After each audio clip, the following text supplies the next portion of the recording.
The Hinutrep Youth Council, West Khasi Hills, met with the Deputy Commissioner Garrod LSN Dykes and BD Marak, Superintendent of Police, West Khasi Hills, to address the escalating issue of drugs and other antisocial activities in the district. After the meeting, HYC President Lumlang Kharsimlie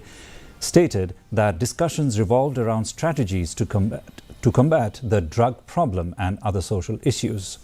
Additionally, the HYC proposed the establishment of a rehabilitation centre in Nongstoin and requested the Deputy Commissioner to liaise with the government for its implementation. In their discussion with the SP, the HYC emphasised the need to bolster the anti-narcotic task force and deploy patrolling teams.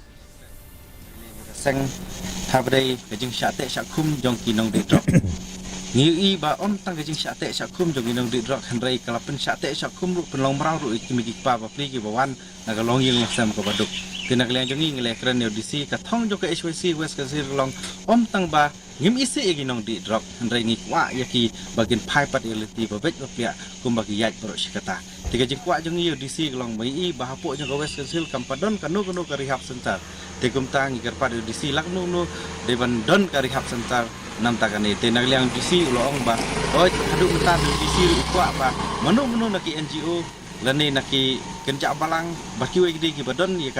yaka thong ban wanra ki jing kladu dok babu gi hab senta kila bar kendu ya u ban nag liang ju u la ban yarap lem ban pendeklan ya ka state ban penyo fon nam ta joki